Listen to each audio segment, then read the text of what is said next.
Bharatiya Janata party ने आज अपना संकल्प पत्र जो है वो जारी किया है, जिसमें यूसीसी और वन नेशन वन इलेक्शन की बात कही गई है। इस पर बात करने के लिए हमारे साथ समाजवादी पार्टी के सांसद हैं डॉक्टर स्टेशन साहब। भाजपा के संकल्प पत्र को आप किस तरह से देख रहे हैं? देखिए, ज़मीनी हकीकत यह है कि one nation one election possible नहीं है। हमारे यहाँ सरकारें बनती हैं, गिरती हैं, कोई इधर से उधर शिफ्ट होता है, और बीजेपी की तो आदत है कि जो अपोजिशन की सरकारें उन्हें तोड़ देना है। तो अगर मान लिए कि कोई सरकार गिर गई और 4 साल या 3 साल उसके बाकी हैं, तो क्या 3 साल तक राष्ट्रपति शासन लगेगा वहाँ पर? तो ये कौन सा प्रजातंत्र है? इसके लिए क्या मेथड है उनके पास कि वो वन नेशन वन इलेक्शन की बात कर रहे हैं? ये मुमकिन हमें नज़र नहीं आता। और जहाँ तक यूसीसी की बात है, मैं पूछता हूँ ज़रूरत क्या है इस बात की? 76 साल से देश स्मूथली चल रहा है। हिंदुस्तान के मुसलमानों का पर्सनल लॉज है, हिंदुओं के पर्सनल लॉज हैं, आदिवासियों के पर्सनल लॉज हैं। आप सबको एक लॉज में बांधना चाह रहे हैं। हम ख़ास तौर से एज ए मुस्लिम हम शरीयत को, कुरान को फॉलो करते हैं, उन तमाम अहकामात को, जिससे किसी दूसरे को कोई तकलीफ़ नहीं हो रही है। तो आपको क्या तकलीफ़ है?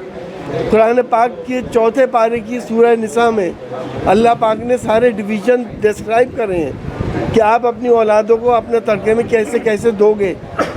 1450 साल से मुसलमान अपनी बेटियों को अपने तड़के में हिस्सा दे रहे हैं। यूसीसी अगर लागू होता है तो क्या मुसलमान मानेंगे? आप लोग मानेंगे? पहले आप बात तो सुन लो। जब हम अगर कोई भी ऐसी चीज़ जो कुरान के ख़िलाफ़ होगी उसे हम नहीं मानेंगे।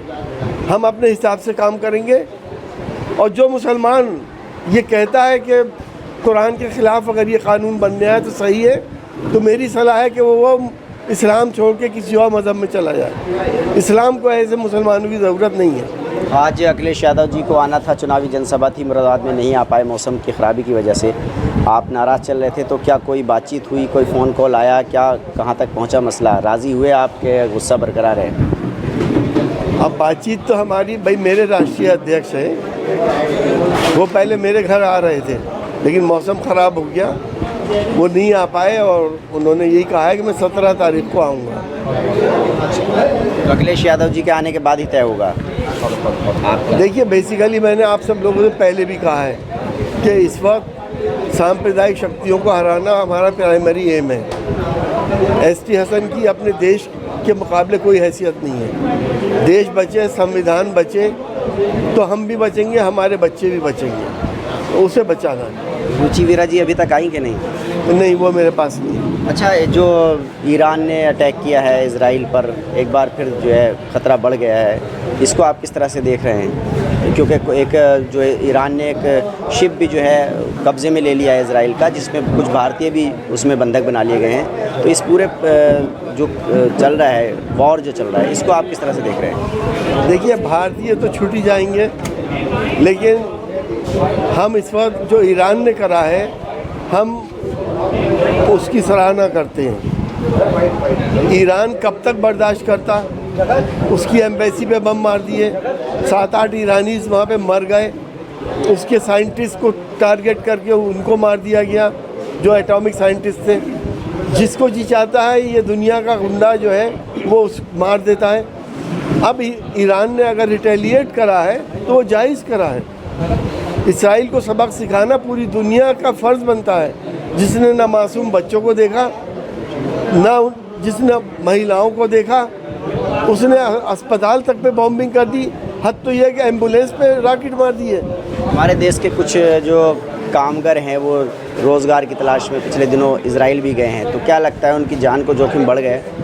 हमने तो पहले भी ये सलाह दी थी कि हमारे देश के लोग इजराइल ना जाएं। जो एरिया डिस्टर्ब एरिया होते हैं, वहाँ इंसान खुद अवॉइड करते हैं इन सब चीज़ों। देखिए, समाजवादी पार्टी के सांसद साफ तौर पर कह रहे हैं कि अखिलेश यादव जी अब 17 तारीख को आएंगे, और उसके बाद ही जो है ये तय हो पाएगा कि जो समाजवादी पार्टी के प्रत्याशी हैं उनको चुनाव लड़ाएंगे सपा सांसद या नहीं लड़ाएंगे। फ़िलहाल जो सपा प्रत्याशी हैं रुचि वीरा, वो अभी तक सपा सांसद को मनाने के लिए नहीं पहुँचे।